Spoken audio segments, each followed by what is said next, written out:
This video was digitized from a photo album I received from a U.S. Army member by the name of Louis DeLullo, and I think it belongs to him. I'm not sure, it wasn't marked, but there are a couple of photographs in here that are marked with his name that lead me to believe it belonged to him.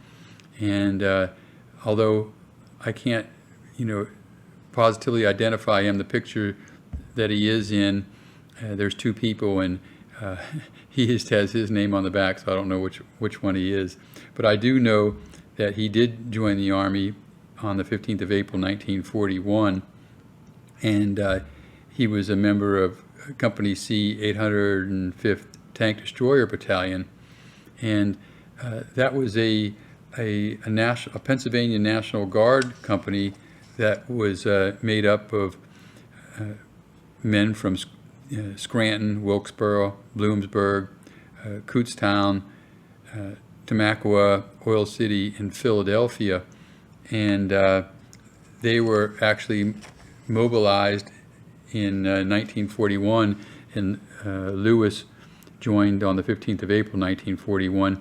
And this was, before World War II, but because of everything that was going on in Germany and Japan at the time, President Roosevelt, knew that there was trouble brewing, so he started mobilizing his armed forces. And so Lewis was mobilized with the 805th Tank Destroyer Battalion, and you'll also see on some of the vehicles in these pictures, there's a keystone, which is the emblem for Pennsylvania, and you'll see that on the vehicles. And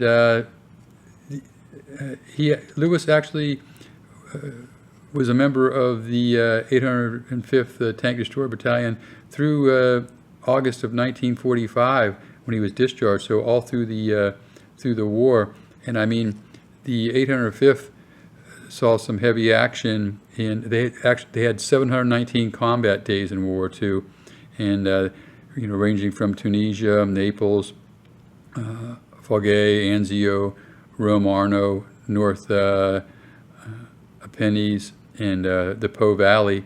And actually, I found a newspaper clipping that had Lewis listed as missing in action. It was in the paper that his family was informed that he was reported missing in action in North Africa on the 19th of March 1943, and that he was a turret tank gunner.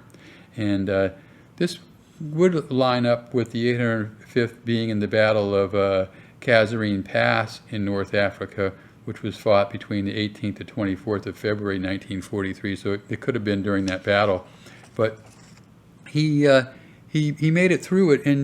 And a lot of these guys that you'll see in this picture collection that he mentions do end up surviving the war, and I know this just because there was some newspaper articles in local Pennsylvania papers that reported on the 805th's reunion every so many years, and I could make out names like you'll see in these pictures, McClellan, Winger, and Cole.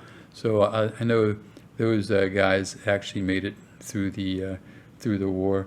But yeah, just a really great photo collection. It starts off in Fort Meade, where they mustered up, and then it goes into Fort Belvoir in North Carolina, where they were on in maneuvers, and then it goes into 1942, where they went to Fort Hood, Texas, and then from Fort Hood they deployed to England in 1942, and then on into those other campaigns that I previously mentioned.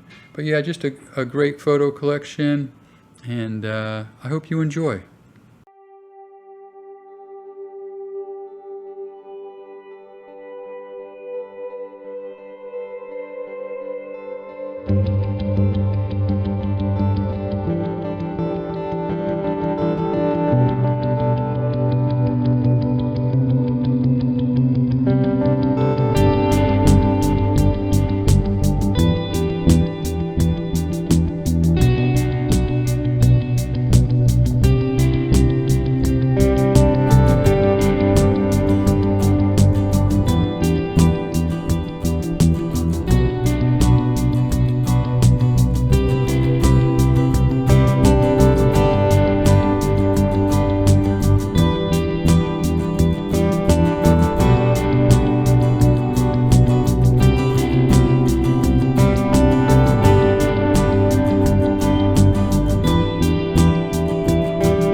I hope you enjoyed this bit of history. Try to upload military and patriotic videos to my site here, about every other day. And if you're interested in a good read, check out my books at www.edsemler.com.